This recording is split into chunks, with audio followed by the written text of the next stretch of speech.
Welcome to our webinar. My name is Mark Robinson and I'm CEO of deltaDNA, and we're doing this webinar this morning in association with our friends at Pocket Gamer.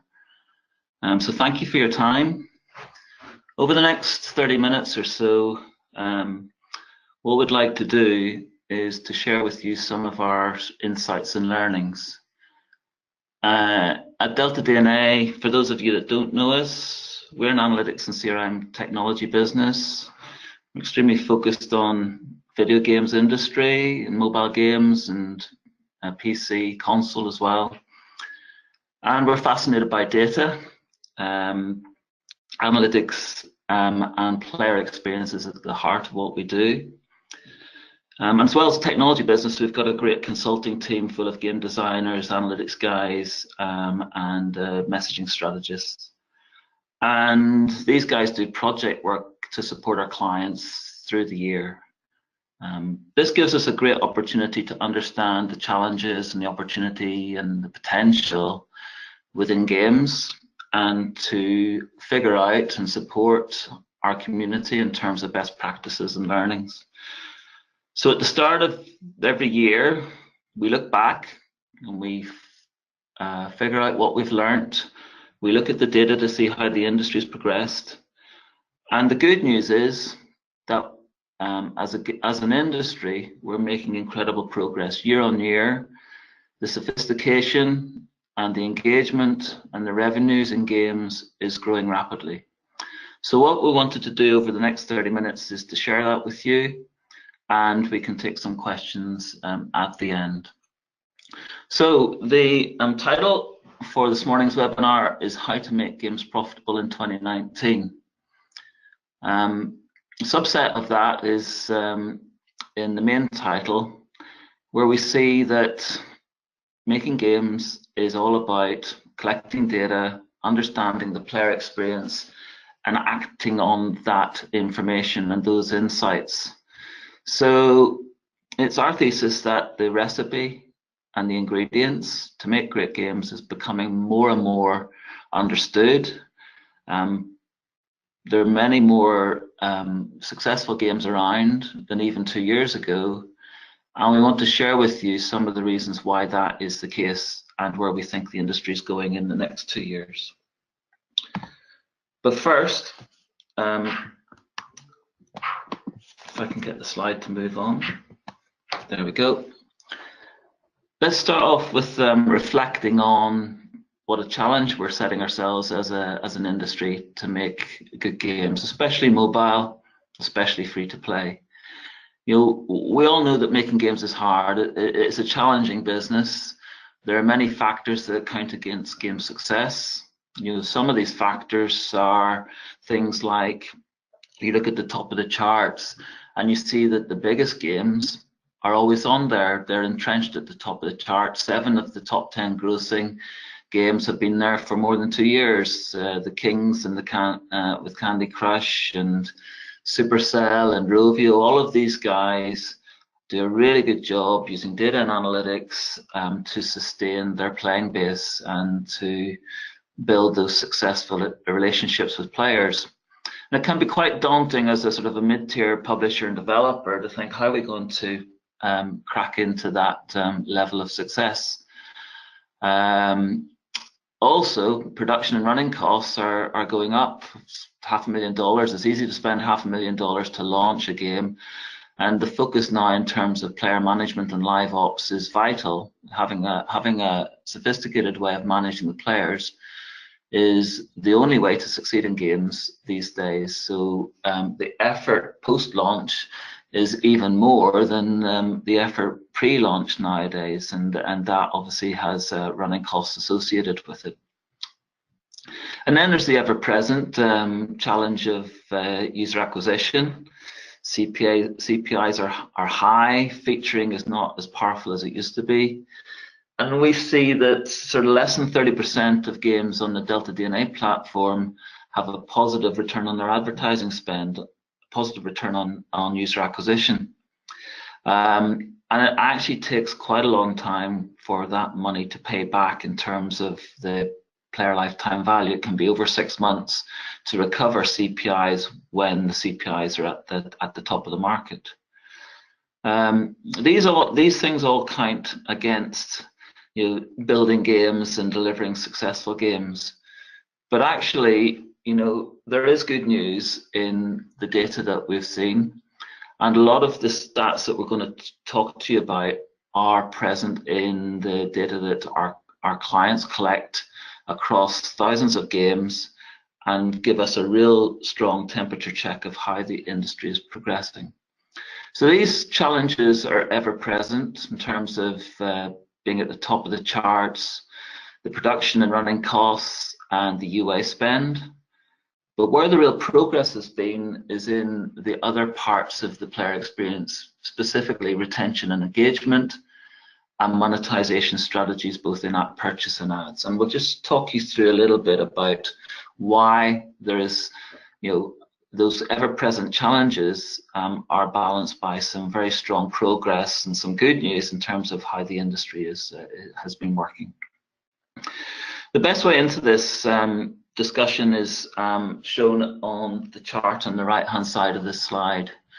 What we did was we looked at the gross revenues in millions of dollars for US and iOS to get a clean sample of data. And we reconciled the games on our platform by their App Store position, the gross ranking App Store position. And you can see the 2016 line at the bottom, 2018 line above that.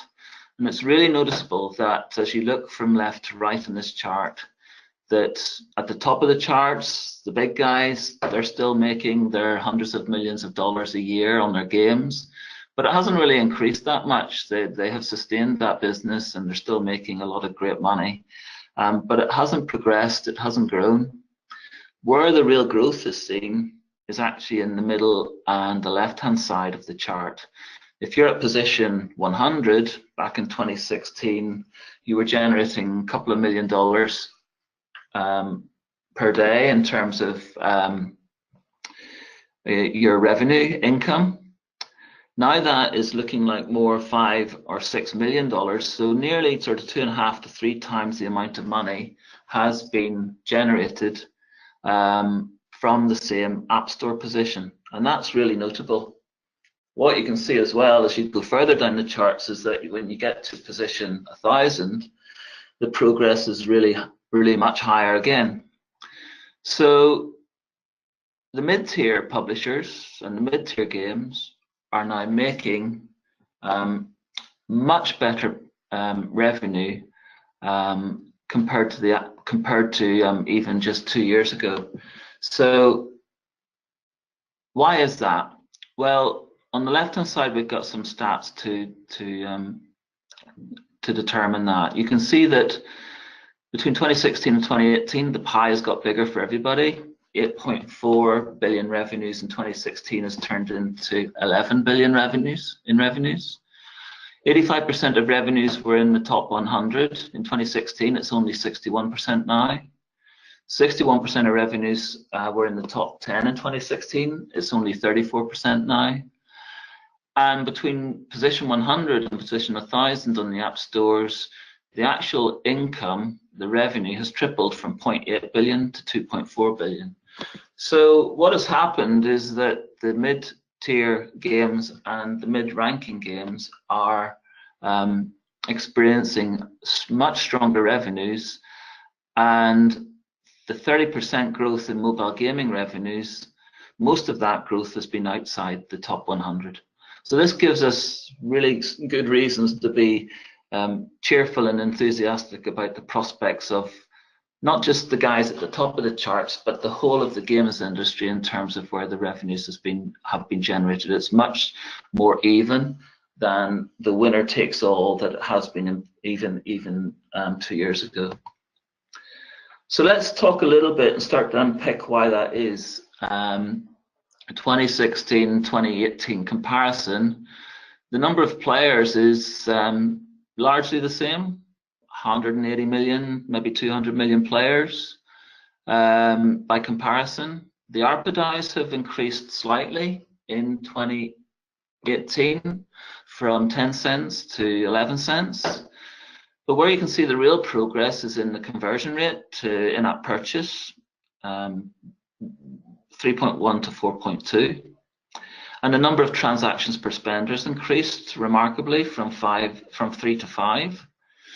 But the big news is that the average player lifespan has increased. It's increased by 50% from 8 days to 12 days. And this is, I think, the real achievement of the last couple of years, that engagement is the biggest priority in considering mobile game creation and also player management.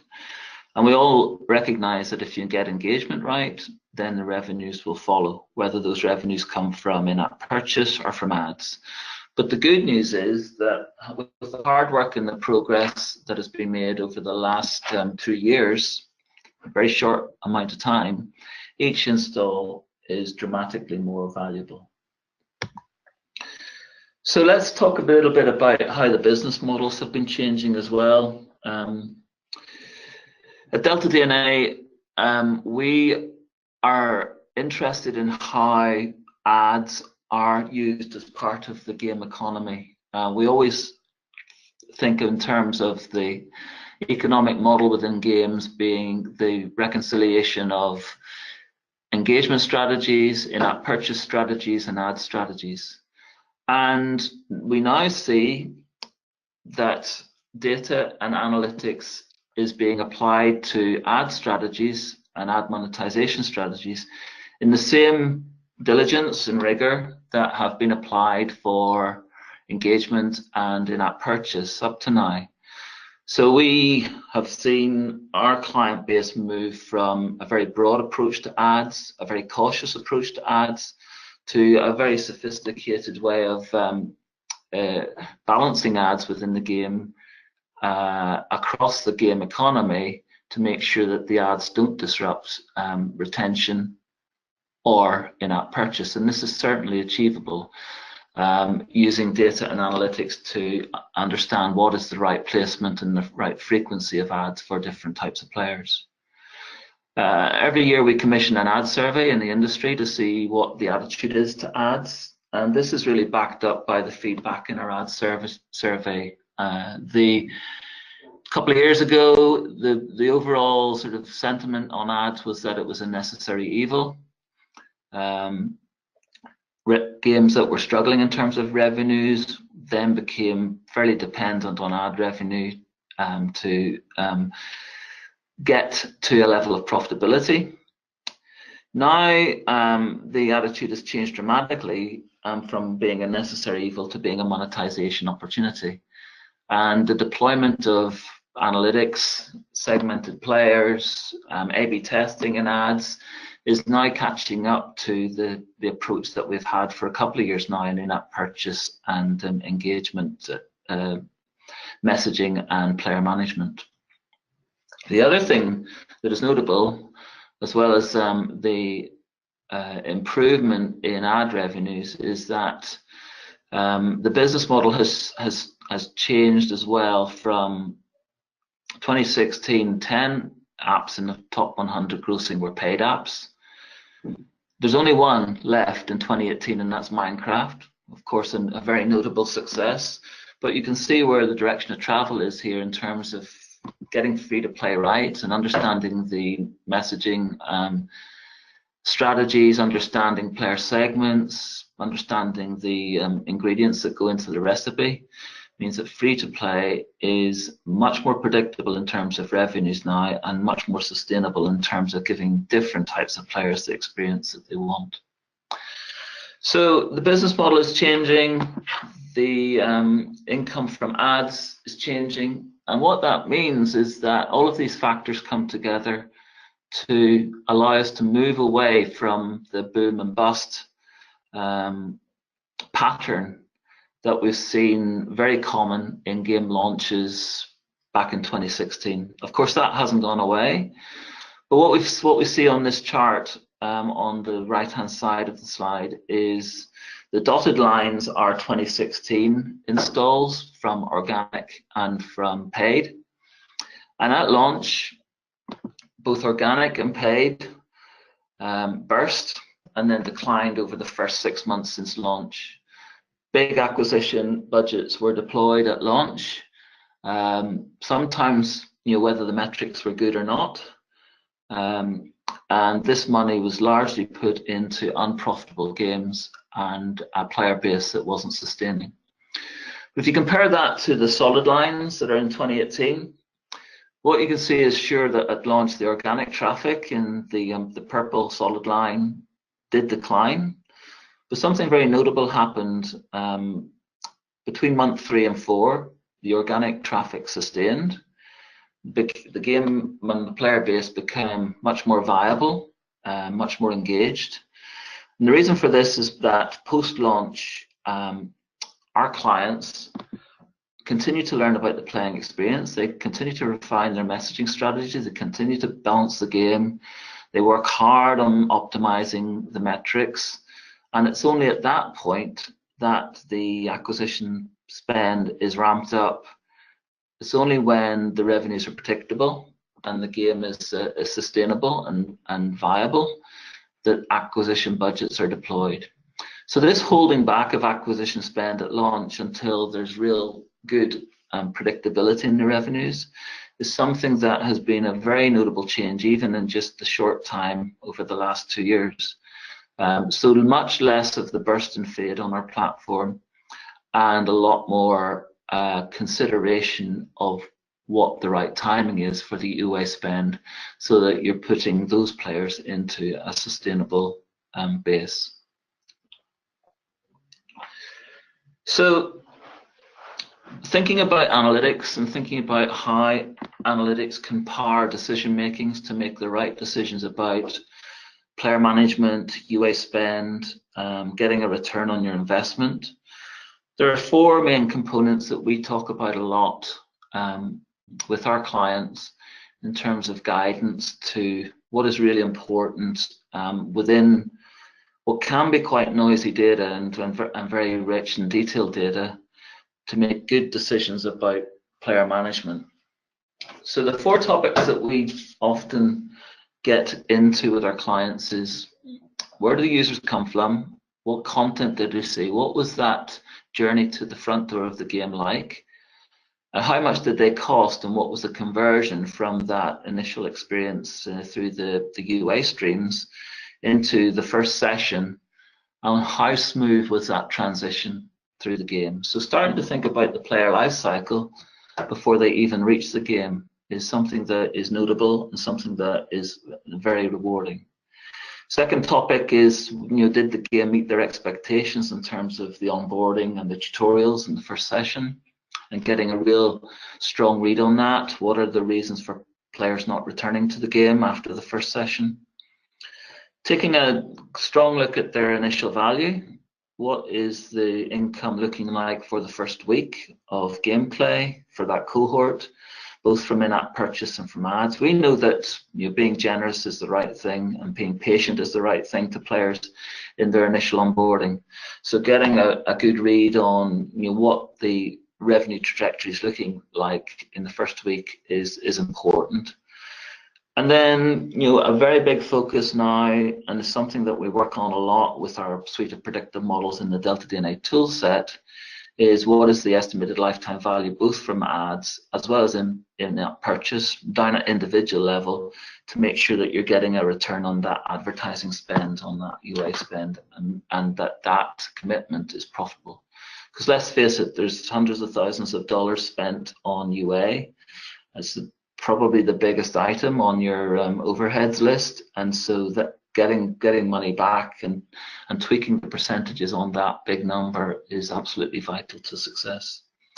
And this is where we've seen, starting to answer these questions using the data and using the analytic tools, is a real move from even a couple of years ago, that these questions are now answerable.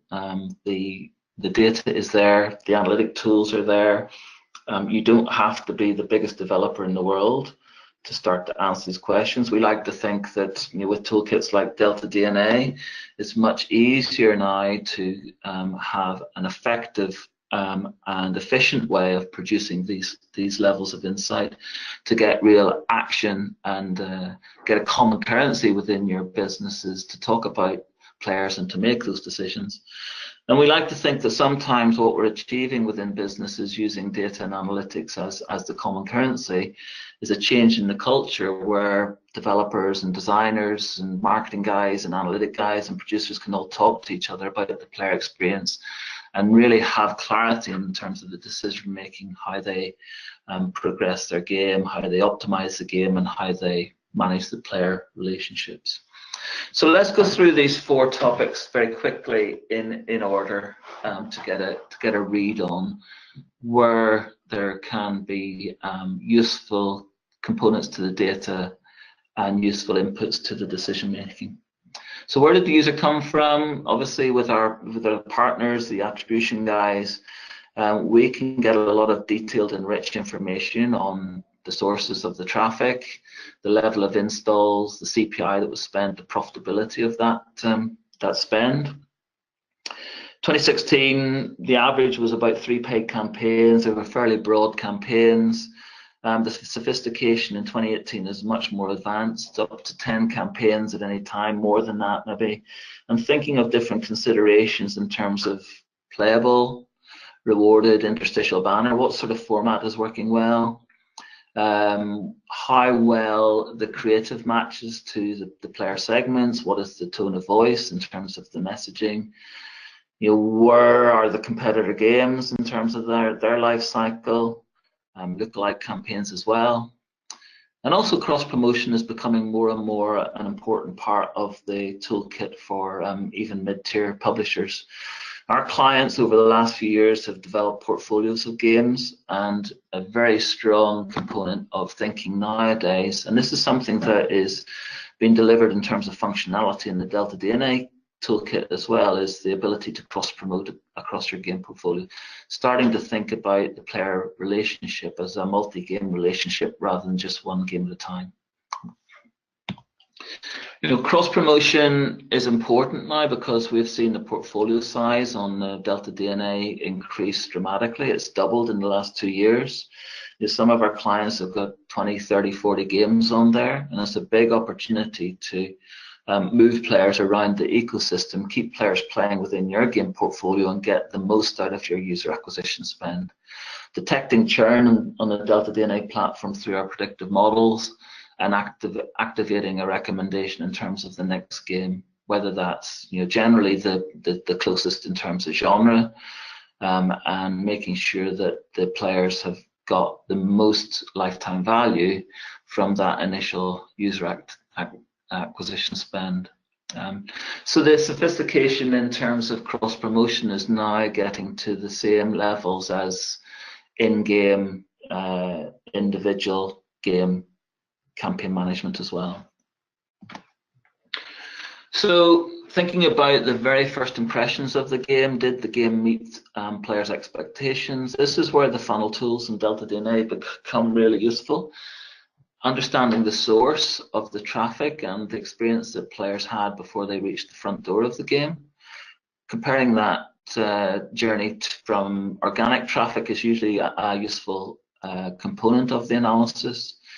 And this chart shows that there can be very strong differences between people arriving at the game from a playable ad compared to a rewarded video. Rewarded video sometimes doesn't give a great impression of the actual gameplay. It can be a little bit different from the actual game concept and the way the game is played in reality.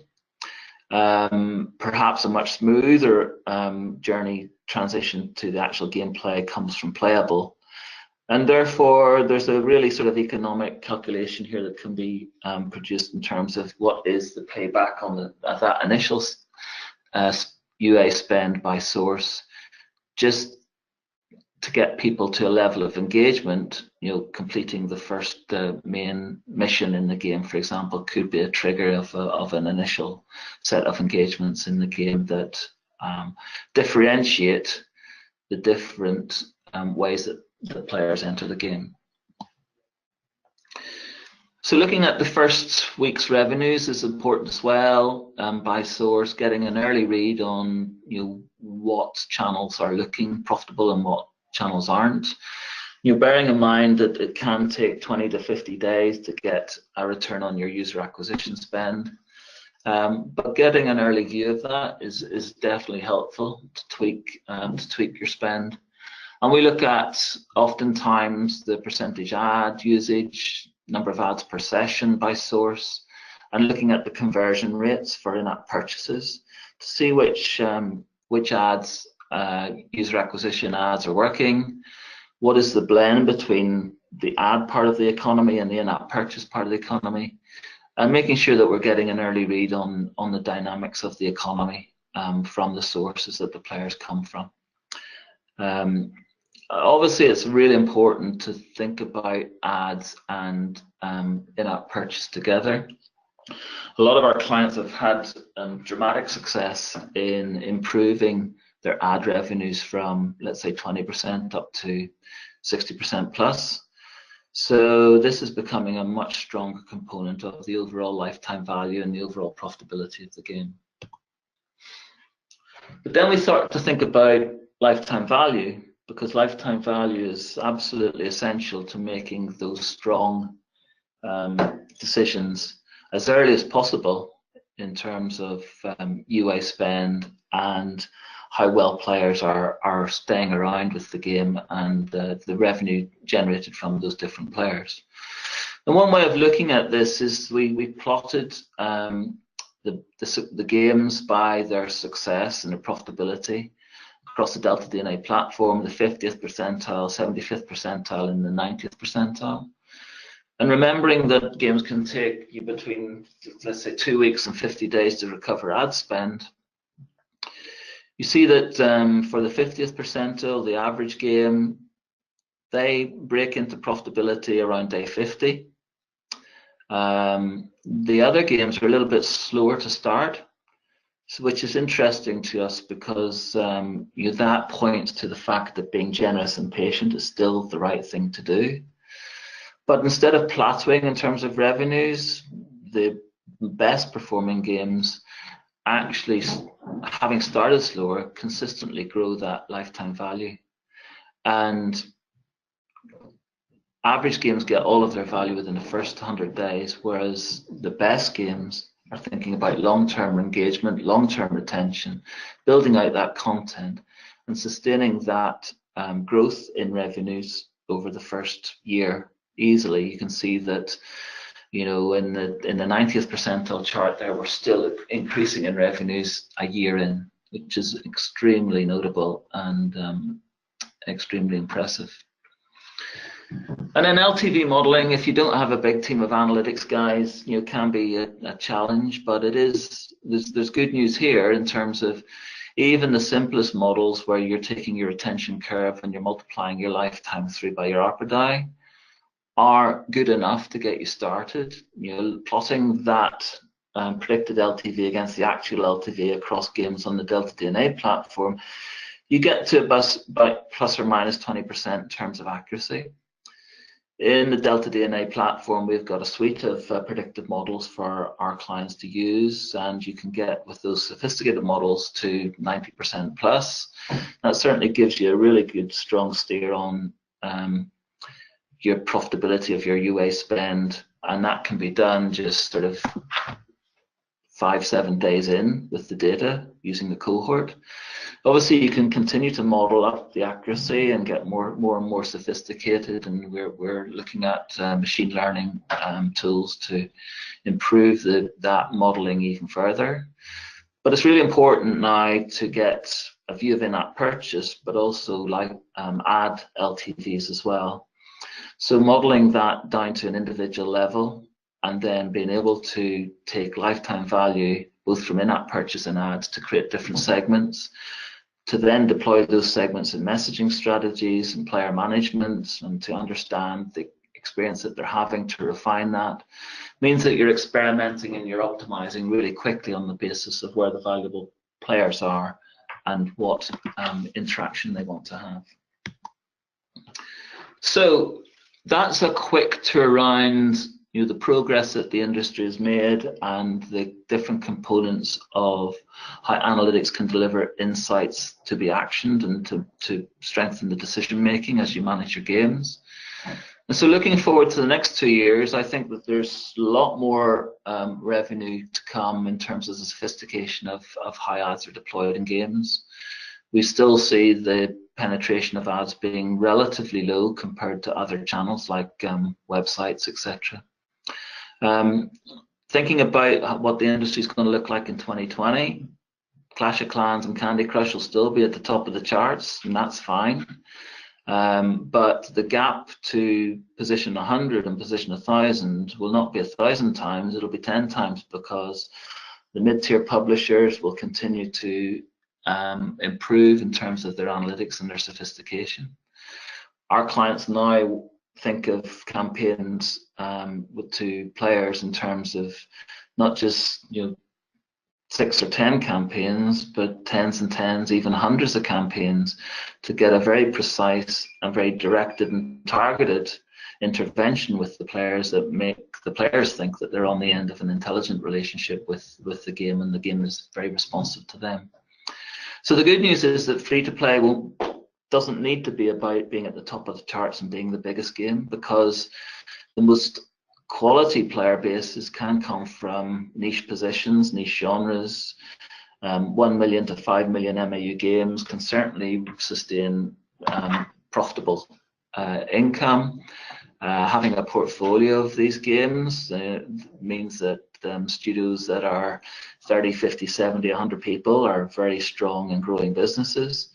And that higher ARPA from ads and in-app purchase, we've still got lots more to achieve there to optimize the whole of the environment. And also thinking about cross-promotion, both player management and portfolio management, means that there's extra optimization to be undertaken there over the next 2 years. So successful publishers will think about players as a multi-game relationship, not just one game, and that's where the next area of development will come from our point of view. So I just want to wrap up and say, opportunities for mid-tier games has never been so good. The industry has transformed itself significantly even in the last 2 years, and we can see that progressing even more strongly in the next couple of years as well. And this has been driven by smaller publishers being more nimble, getting smarter about their data, smarter about their analytics, understanding the UI strategy and being cautious and thoughtful about when to spend the money, making sure that, in terms of the predictability of the revenues, the return on investment is there, and closing the loop in terms of data-driven game design, evaluating messaging strategies, and actively managing the players post-launch as hard as the focus of game development and optimization in soft launch and beta. So we see this great progress, and we're proud to be part of the ecosystem that supports publishers like yourselves through easy connections with attribution tools, with backend services tools, with messaging tools, and making sure that analytics is at the heart of everything that we do, and we continue that focus for the next 2 years. So I'll just wrap up there. Thank you for your time. I hope that, in terms of the webinar content, we've delivered on making sure that the progress in the industry is 80% data. Of course, you need a little bit of luck. You need the creative instinct. You need to do things a little bit differently. But data and analytics has moved to the center of game development and player management. And we look forward to continuing this discussion with the industry and feeding back these best practices as we continue our journey together. So thank you for your time, and I'll wrap up there. There's maybe a couple of questions that we can answer just to finish off. So one question that we've got in is, have you seen a change in trends on ad-only games? No in-app purchase, just ads. And the answer is definitely yes. I think that the advent of hyper-casual, even simple word puzzle games, and casual games, the recognition is that ad strategy and ad-only strategies are absolutely viable in the industry for those sorts of genres. As I said before, a couple of our clients, most notably, have moved their ad income from 20% over 60%. An ad-only strategy is absolutely viable, and message is to apply analytics and data to ad strategies as much as you would to in-app purchase strategies, getting the placement, getting the frequency, and getting the balance right for the ads. Treating ads as another game mechanic so players feel rewarded for consuming the ads, understanding your high consumers of ads, and applying the discipline of analytics to ads as we have done to in-app purchases in the past. So I think that's us out of time. Thank you very much for attending the webinar. I hope you find it useful, and we look forward to speaking to you again soon.